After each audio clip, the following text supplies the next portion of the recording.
Estamos en Todo se sabe, vamos a conectarnos de inmediato con el congresista de Avanza País, Alejandro Cavero, además miembro, entendemos, de la Comisión de Constitución del Parlamento. Congresista Cavero, ¿cómo está? Muy buenas noches.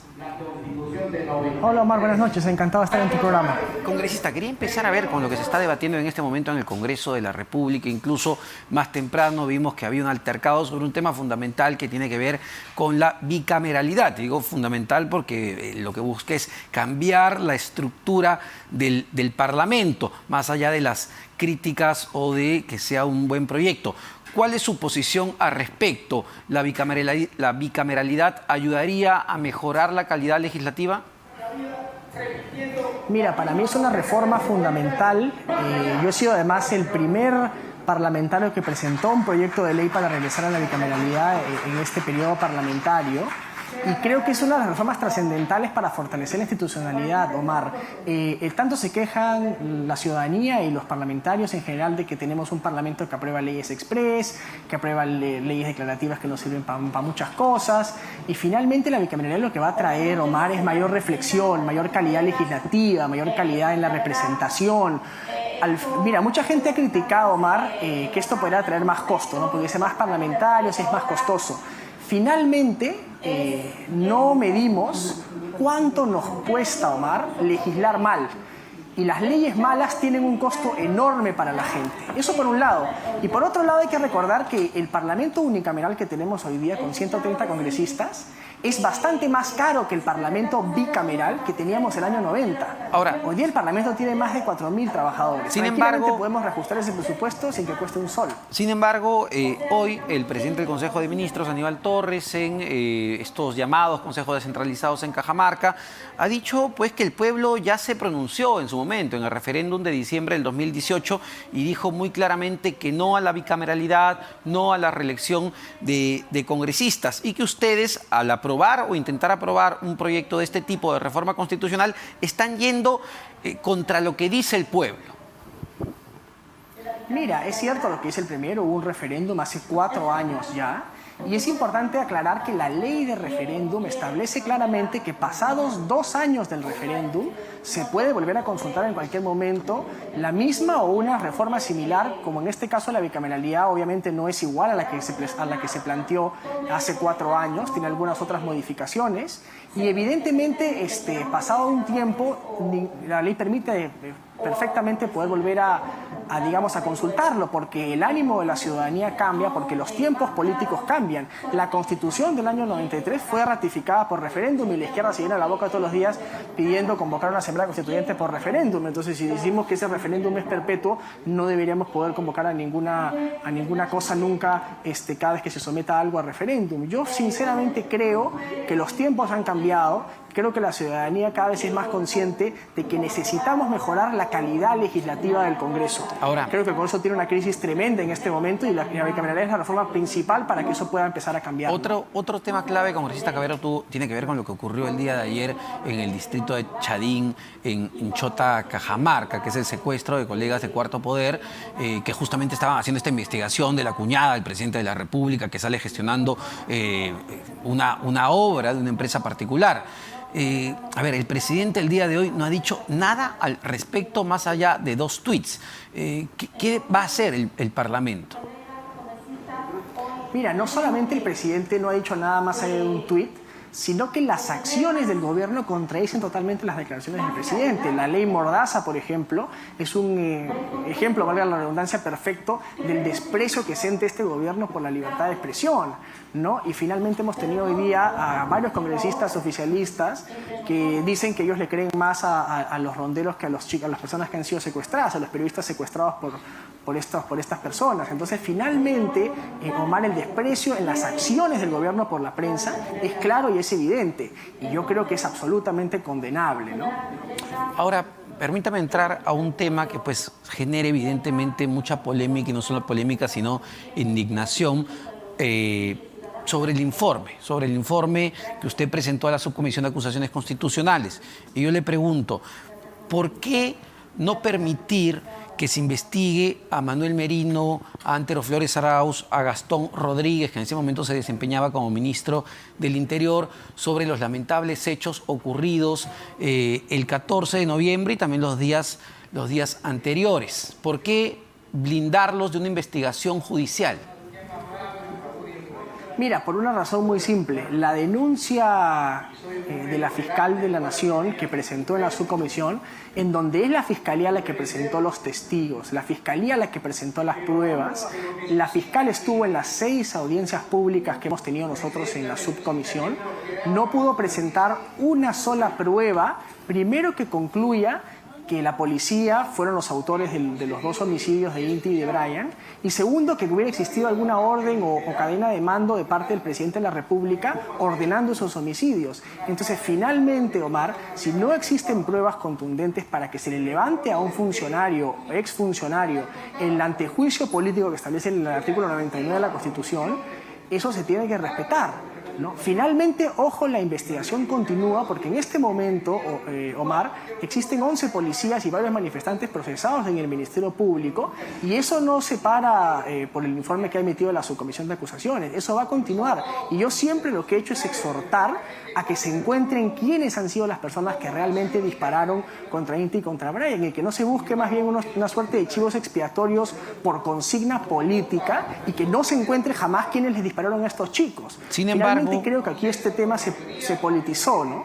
A ver, sin embargo, remitiéndome al informe del propio Ministerio Público, señala lo siguiente: las pericias balísticas evidencian el uso de munición no autorizada que causó la muerte de los jóvenes, proyectiles de plomo y de proyectiles de vidrio endurecidos, canicas, que pueden ser disparados por las escopetas de caza que usó la policía. Eso lo determina, ojo, no la Defensoría del Pueblo, no ninguna ONG, eso lo determina el propio Ministerio Público, congresista. Sí, de acuerdo. Y las pericias balísticas establecen que esa propia munición pudo haber salido también de armas hechizas y de armas tipo chufla. Y de hecho, perdóneme, pero Omar, entiendo que hay un informe del propio Ministerio del Interior y del Ministerio Público que señalan y descartan el uso de armas artesanales y que señalan que esas canicas de plomo tuvieron que haber salido de escopetas que usa la policía.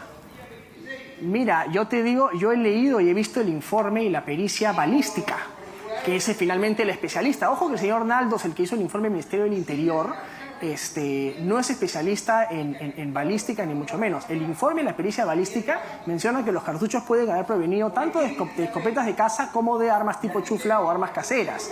Entonces, suponiendo que hubieran sido escopetas de la policía, yo mostré en la subcomisión, Omar, un video donde a partir de las 6:50 de la tarde, recordemos que Inti y Brian mueren alrededor de las 7:30 de la noche, la policía se repliega a más de 40 metros de donde murió Brian Pintado, y hay un video del Centro Comercial El Hueco que yo mostré en la subcomisión, y a más de 40 metros, Omar, por el nivel de dispersión de los cartuchos de perdigón, es bien difícil, casi imposible que te caigan 9 perdigones en el cuerpo. Te podrá caer a lo máximo 1 a 40 metros. Alguien que le disparó a Brian Pintado tenía que haber estado por lo menos a menos de 10 metros de él. Bueno, sin ¿no? embargo, entonces, la evidencia nuevamente sin embargo, no congresista, muestra, el Ministerio Público... Sí. El Ministerio Público presenta, ojo, fotografías cuando presenta esta denuncia contra Manuel Merino, Antero Flores Arauz y Gastón Rodríguez. Presenta videos, presenta fotografías, presenta testimonios. Yo me he leído todos los tomos y las pericias. Claro, no es que no haya indicios suficientes. Ojo, yo estoy hablando de indicios, no ni siquiera de pruebas. No es que no haya indicios suficientes que lleven a pensar que hubo un exceso en el uso de la fuerza de parte de la policía. A ver, mira, vamos por partes. Suponiendo que hubo lo que tú llamarías exceso, la propia, el informe del Ministerio del Interior, por ejemplo, señala que el día 14 se usó menos material no letal, o sea, menos bombas lacrimógenas y cartuchos de perdigones goma, que el día 12. Bastante menos. Si hubiera sido la orden reprimir, castigar, sancionar, se hubiera utilizado más material no letal, no menos material no letal. Eso por un lado. Segundo, no hay ni una sola evidencia que muestre que la policía usaba perdigones de plomo. La policía usa perdigones de goma y en todas las diligencias que ha hecho el Ministerio Público, y cuya evidencia además se ha presentado a la subcomisión en las armerías de la policía, no se encontró evidencia de ningún uso de perdigones de plomo. Evidentemente, perdóneme, pero entonces, usted sabe que evidentemente la policía no va a tener los perdigones de plomo a la vista porque no son legales, no son de uso legal y por eso era importante la investigación. Las canicas de vidrio, por ejemplo, que tú mencionas las canicas de vidrio, ¿no? Las canicas de vidrio de 2 centímetros que se han encontrado en varios heridos son absolutamente incompatibles con las escopetas de caza de la policía. No se puede disparar una canica de 2 centímetros de una escopeta de la policía porque explota el tubo de salida. Es imposible y eso se ha mostrado además en varias pericias. Hay varios tomos y mucha evidencia que yo también he analizado, toda presentada por el Ministerio Público. Otra vez, incluyendo el informe del Ministerio Interior, que muchos aquí dijeron que nosotros no habíamos citado, y sí citamos en el informe final de este caso. Y finalmente, como te digo, hay 11 policías que siguen y van a seguir siendo investigados por el Ministerio Público. Sí, claro, Lo que no existe y no se ha podido probar. Lo que no existe y no se ha podido probar hasta el momento es que haya existido una orden o una responsabilidad del presidente de la República y de 2 exministros. Nuevamente, siguiendo el orden lógico. Que han ocurrido aquí porque no se sabe quién les disparó. Siguiendo el orden lógico. ¿Tú puedes decirme primero? Y citando al Ministerio Público, congresista, nuevamente, no es lo que dice Omar Mariluz, es lo que dice el propio Ministerio Público que usted me dice que ha leído. Señala lo siguiente, a ver, los altos mandos de la policía no solo tuvieron conocimiento de los hechos, sino que abusando de su alta jerarquía dentro de la estructura policial, habrían dispuesto las órdenes para el uso de la fuerza pública de manera discriminada, desproporcionada e ilegal, con la utilización de armas potencialmente letales y de municiones prohibidas, entre paréntesis, perdigones de plomo y canicas de vidrio que fueron disparadas directamente al cuerpo de los manifestantes. Eso dice, ojo, en la denuncia del Ministerio Público.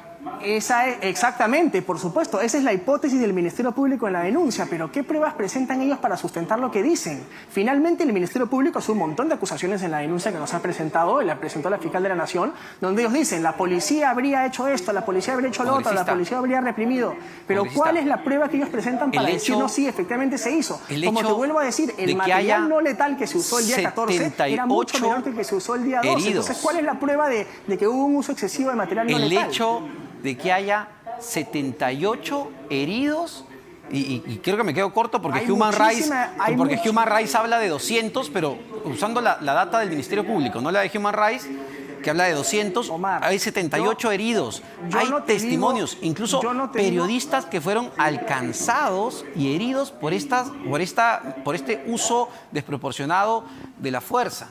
Entonces, nuevamente, el Ministerio Público tiene esa hipótesis. Sí. Y yo le pregunto, no estamos pidiéndole a usted que sentencie. No han presentado una sola prueba para corroborar eso, porque finalmente, Omar, si tú me hubieras dicho que la policía hubiera utilizado más material no letal el día 14, yo podría comprender, pero si la orden es reprimir, no utilizas menos material no letal que la marcha anterior del día 12. Eso para comenzar. Y segundo, si efectivamente también está corroborado por la propia denuncia del Ministerio Público que ha habido cantidad de infiltrados y de barras bravas en esa manifestación, Omar, y que hubo mucha gente además también que estaban ahí armadas, ellos sí con canicas, con armas hechizas, etc.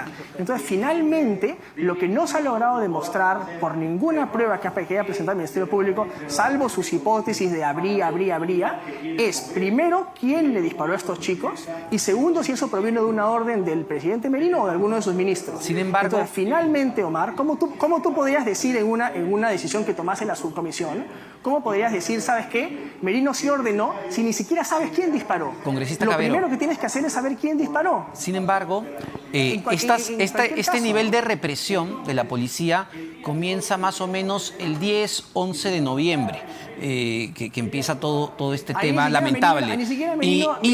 El 11 no había ministro del Interior, Omar. El 11 no había ministro del Interior. Por eso, pero a ver, por eso le digo, empieza el 11 y culmina el 14, el 15 de noviembre. No había ministro del Interior. Comienza, por eso le digo, comienza el 11 de noviembre las protestas y culmina el 14, el 15 de noviembre, para ponernos en las fechas, adecuadas. El Ministerio del Interior juramenta el día 12. Exacto. Mismo día que empieza Y el la día marcha. 13, el día 13 de noviembre, cuando ya habían protestas muy fuertes en la ciudad y en otras partes del país, el presidente del Consejo de Ministros de ese entonces, Antero Flores Arauz, usted recordará y debe haber visto el video, acude a la policía y les da todo su respaldo. Y en ese momento les dice, bueno, aquí encontrarán, textualmente citando a Antero Flores Arauz, aquí encontrarán a un defensor. Pues muchas veces se olvida que los policías, al igual que los civiles, también están sujetos a los derechos humanos. Eso ocurre el 13, cuando el 12 ya habían protestas muy fuertes y había represión. ¿Eso te parece a ti una orden de mandar a asesinar a alguien, de mandar a reprimir? A mí me parece totalmente normal que un funcionario le diga a la policía, que es la encargada de hacer respetar el orden y los derechos humanos, efectivamente, que ellos también son ciudadanos y tienen derechos humanos, o no los tienen, Omar. Pero, o sea, finalmente lo que ha dicho Antero Flores Arauz no me parece en absoluto que él haya dicho, saben que vayan a reprimir, por eso le pregunto, vayan a lanzar cañitas ¿no le parece, o vayan a tirar perdigones de plomo. Le pregunto, o lo ha dicho Antero Flores Arauz. Le pregunto, ¿no le parece, ¿no? Le pregunto, ¿le parece que una declaración de ese tipo no respalda la represión que ya veíamos el día previo, el día 12? Es que en absoluto, porque lo hubiera respaldado en los hechos, pues. Si al día siguiente de esa declaración, que fue el día 13, según tú me dices, se dispuso el uso de menos material lacrimógeno y de menos perdigones de goma, ¿cómo se respalda en los hechos eso? Lo único que dijo el señor Arauz en ese momento fue, yo respeto los derechos humanos, respeto a la policía, estoy con la policía. ¿Cómo no estar con la policía, que es la que se encarga de restablecer el orden y de mantener la paz en el Perú, Omar? Entonces, ¿cómo se lleva eso a los hechos? Lo que importa es que la Fiscalía acá no ha presentado una sola prueba concluyente y finalmente por eso es que se ha tomado la decisión que se ha tomado. Bueno, usted citó a los familiares de Inti Sotelo, Brian Pintado o alguno de los 78 lesionados para que rindan su testimonio.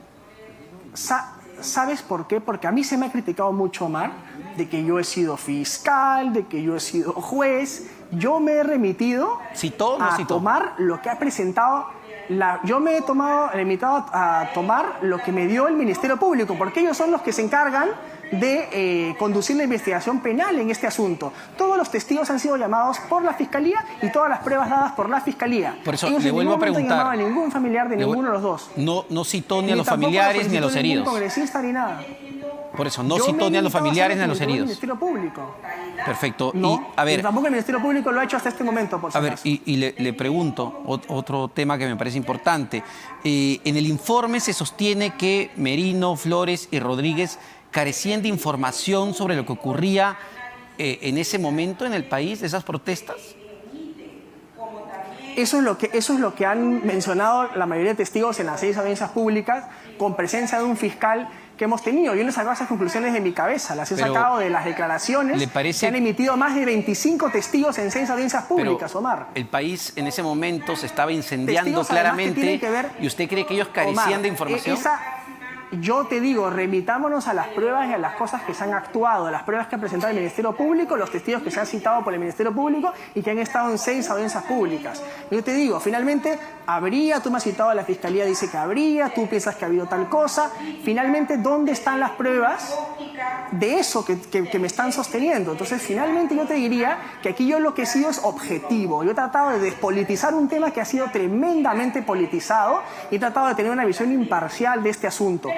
Finalmente, como te digo, esto era sobre 3 exfuncionarios y sobre su prerrogativa constitucional de antejuicio político.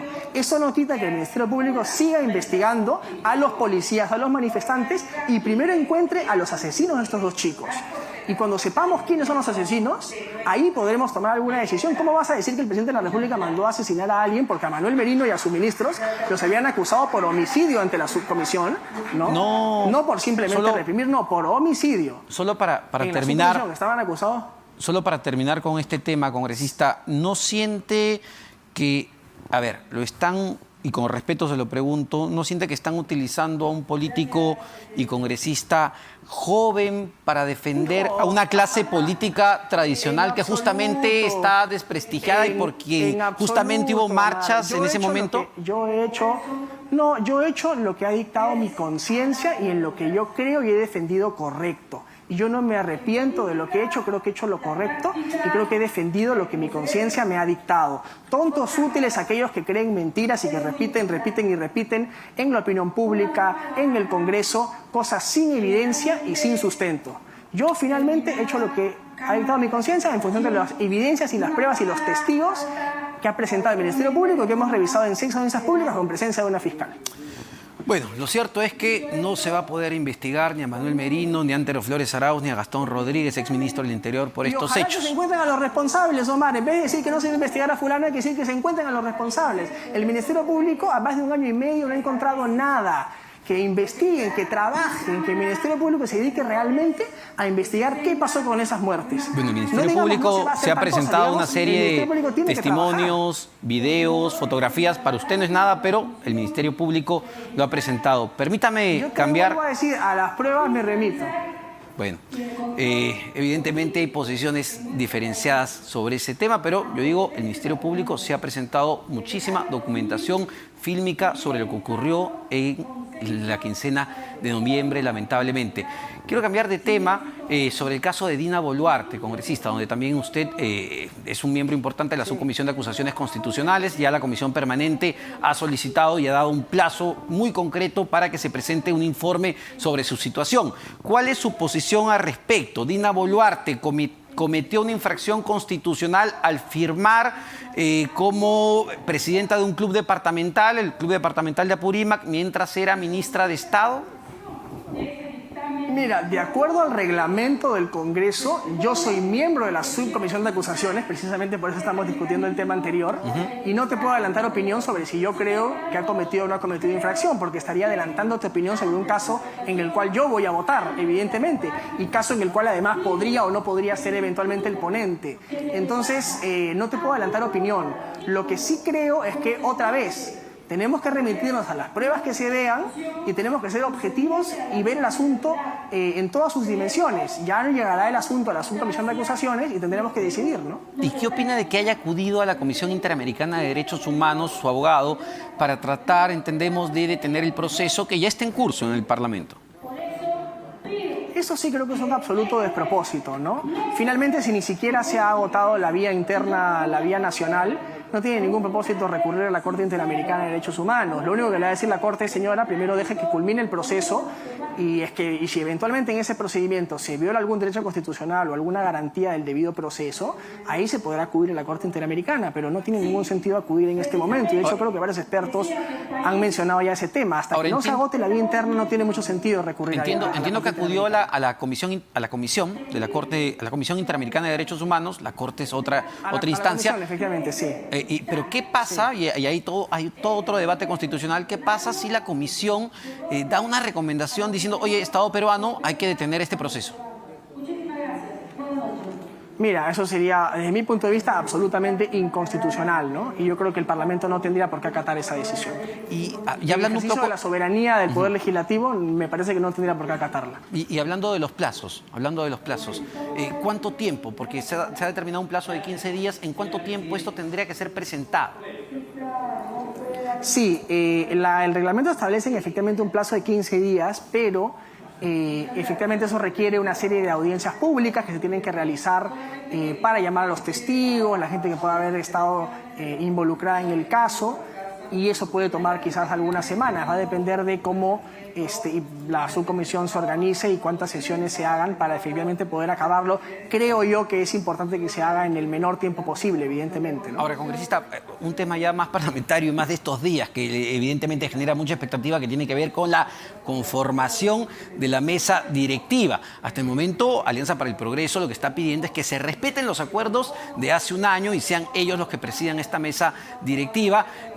¿Cuál es su posición? Porque parece que las cartas de Gladys Echaíz o incluso el general Quiabra, que estuvieron en algún momento en debate, han sido descartadas ya por algunos parlamentarios de APP. Avanza País, Alejandro Cabero, ¿respaldarían a cualquier candidato de APP? Mira, yo te diría que primero creo que es importante que la mesa directiva en general se mantenga en manos de la oposición. Y creo que el oficialismo ni ninguno de sus satélites debería ser parte de la mesa directiva. Creo que es una mesa directiva de oposición y ojalá pueda ser una mesa de ancha base y de consenso entre las principales fuerzas políticas de oposición, entre las que evidentemente se encuentra Alianza para el Progreso. Yo te diría también que más allá de quién sea la persona, es importante que desde la bancada de APP se tenga un compromiso de mantener precisamente esa línea, en mantenerse firmes en la fiscalización al gobierno, firmes en la línea de oposición, ¿no es cierto?, firmes en el control político, y dependerá de eso ver quién es la persona, ¿no? Yo no te voy a decir si tal o cual, si debe ser tal o cual persona, esa será una decisión de la bancada, pero la bancada tendrá que dar a la oposición en su conjunto una serie de garantías de que se va a mantener no solo en el rol fiscalizador, sino también en el rol opositor contundente contra un gobierno pues evidentemente corrupto, incompetente, que ya todo el mundo conoce como es, ¿no? Muchísimas gracias, congresista Alejandro Cabero, y está además gustosamente invitado acá al CDR-PP Televisión, a todos se sabe, para poder conversar más distendidamente. Gracias.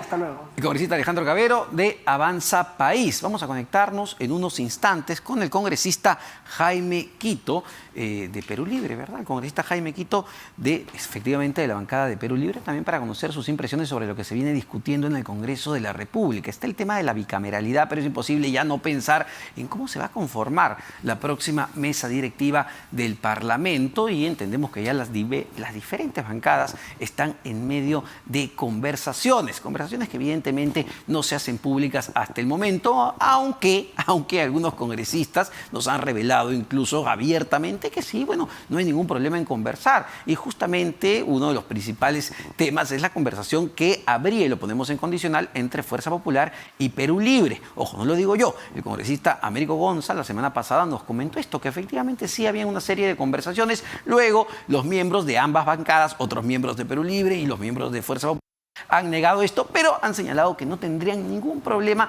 en conversar, e incluso no habría problema quizá en conformar una mesa directiva donde esté Fuerza Popular y esté Perú Libre. Vamos a ver qué es lo que sucede, porque lo que sí parece es que Alianza para el Progreso no tendría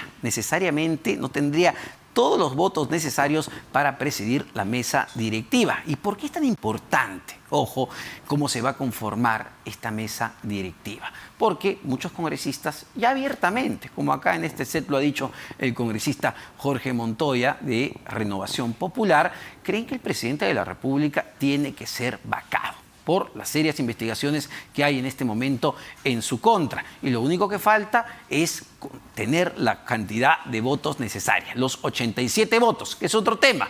Y otros congresistas también creen que la vicepresidenta Dina Boluarte tiene que ser suspendida, tiene que ser acusada constitucionalmente y suspendida del cargo. Entonces podríamos vernos en un escenario sumamente complejo donde el presidente de la República es vacado si se obtiene los 87 votos necesarios y la vicepresidenta Dina Boluarte es acusada constitucionalmente por el informe que ya está corriendo, como hemos conversado con el congresista Cabero, que ya está corriendo en la Subcomisión de Acusaciones Constitucionales, y también es suspendida del cargo por acusación constitucional. Entonces, ¿qué pasaría en términos sumamente prácticos?